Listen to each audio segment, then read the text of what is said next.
This JMP demonstration shows how to build exponential smoothing models with JMP's time series forecast platform. We're using the monthly sales data from the sample data library. The time series forecast platform builds a variety of exponential smoothing models and automatically selects the one with the best performance.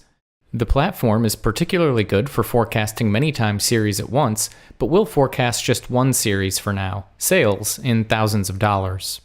We'll start by going to Analyze, Specialized Modeling, and Time Series Forecast.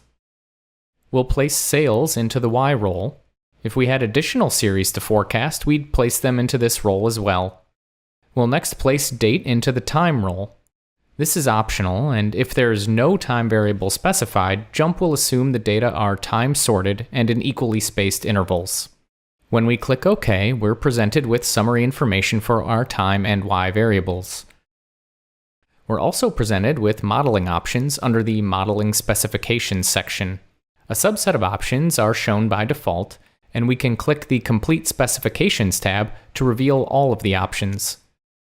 Under Select Models, we can select which of all the possible types of smoothing models should be fit and compared.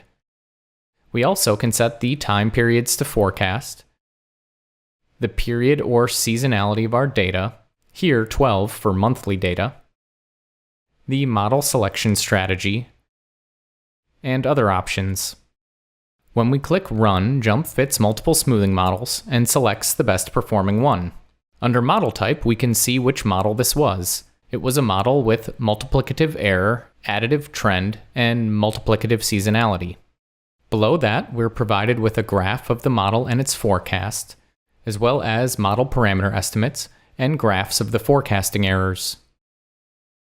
To save our results, we'll choose Save Results under the red triangle. In this example, we'll specify that we want to save the forecasts and forecast intervals at the 95% confidence level for the next 12 months.